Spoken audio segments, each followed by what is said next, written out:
नमस्कार दोस्तों। आज मैं आपके सामने एक कहानी लेकर आई हूँ जिससे आप जान पाएंगे कैसे हुई थी राधा की मृत्यु, श्री कृष्ण ने क्यों तोड़ दी थी बांसुरी। जब भी प्रेम की बात होती है तो श्री कृष्ण राधा के प्रेम की मिसाल सबसे पहले आती है। राधा कृष्ण के प्रेम को जीवात्मा और परमात्मा का मिलन कहा जाता है।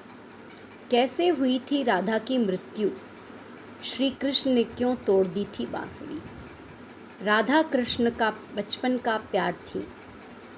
श्री कृष्ण जब 8 साल के थे तब दोनों ने प्रेम की अनुभूति की।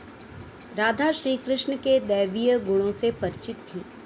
उन्होंने जिंदगी भर अपने मन में प्रेम की स्मृतियों को बनाए रखा।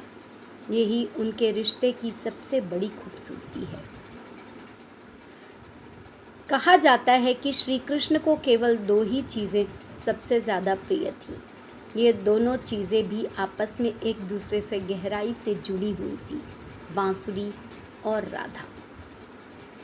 कृष्ण की बांसुरी की धुन ही थी जिससे राधा श्री कृष्ण की तरफ खींची चली गई। राधा की वजह से श्री कृष्ण बांसुरी को हमेशा अपने पास ही रखते थे। भले ही श्री कृष्ण और राधा का मिलन नहीं हो सका, लेकिन उनकी बांसुरी उन्हें हमेशा एक सूत्र में बांधे रही। श्री कृष्ण के जितने भी चित्रण मिलते हैं उनमें बांसुरी जरूर रहती है। बांसुरी श्री कृष्ण के राधा के प्रति प्रेम का प्रतीक है। वैसे तो राधा से जुड़े कई अलग अलग विवरण मौजूद हैं, लेकिन एक प्रचलित कहानी मैं आपको सुनाने जा रही हूँ। भगवान श्री कृष्ण से राधा पहली बार तब अलग हुई जब मामा कंस ने बलराम और कृष्ण को आमंत्रित किया। वृंदावन के लोग ये खबर सुनकर दुखी हो गए। मथुरा जाने से पहले श्री कृष्ण राधा से मिले थे। राधा कृष्ण के मन में चल रही हर गतिविधि को जानती थी। राधा को अलविदा कह श्री कृष्ण उनसे दूर चले गए। राधा कृष्ण से ये वादा करके गए थे कि वो वापस आएंगे, लेकिन कृष्ण राधा के पास वापस नहीं आए। उनकी शादी भी रुक्मणी से हुई। रुक्मणी ने भी श्री कृष्ण को पाने के लिए बहुत जतन किए थे। श्री कृष्ण से विवाह के लिए वह अपने भाई रुक्मी के खिलाफ चली गई। राधा की तरह वह भी श्री कृष्ण से प्यार करती थी। रुक्मणी ने श्री कृष्ण को एक प्रेम पत्र भी भेजा था कि वह आकर उन्हें अपने साथ ले जाए।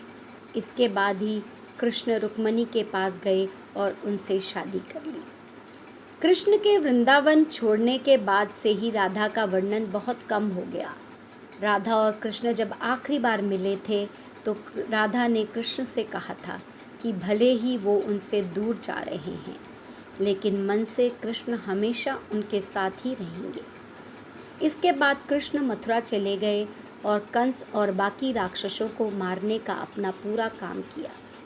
इसके बाद प्रजा की रक्षा के लिए श्री कृष्ण द्वारिका चले गए और द्वारिकाधीश के नाम से लोकप्रिय हुए।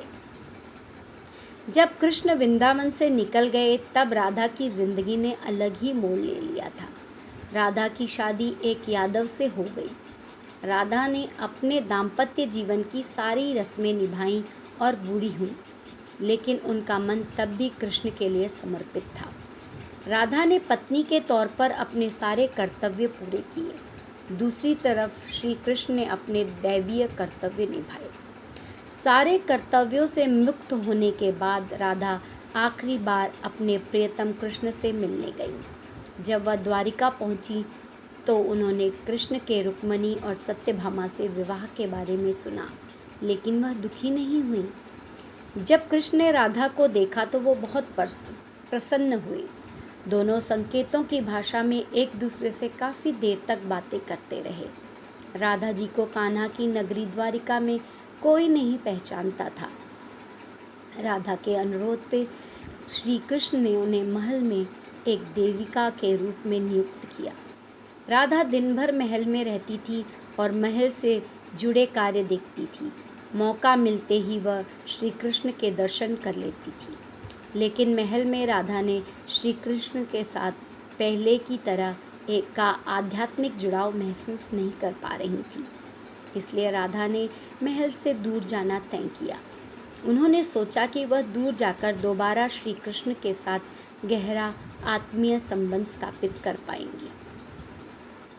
उन्हें नहीं पता था कि वह कहाँ जा रही हैं, लेकिन भगवान श्री कृष्ण जानते थे।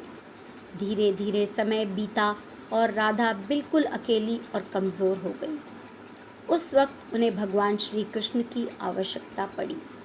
आखिरी समय में भगवान श्री कृष्ण उनके सामने आ गए। कृष्ण ने राधा से कहा कि वह उनसे कुछ मांगे, लेकिन राधा ने मना कर दिया। कृष्ण के दोबारा अनुरोध करने पर राधा ने कहा कि वह आखिरी बार उन्हें बांसुरी बजाते हुए देखना चाहती हैं।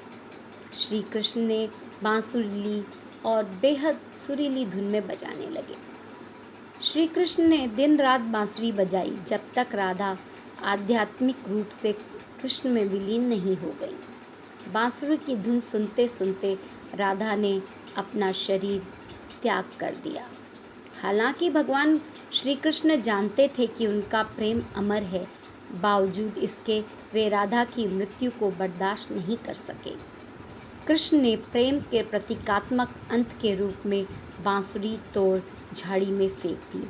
उसके बाद से श्री कृष्ण ने जीवन भर बांसुरी या कोई अन्य वादक यंत्र नहीं बजाया। कहा जाता है कि जब द्वापर युग में नारायण ने श्री कृष्ण का जन्म लिया था, तब माँ लक्ष्मी ने राधा रानी के रूप में जन्म लिया था, ताकि मृत्युलोक में वे भी उनके साथ रह सकें।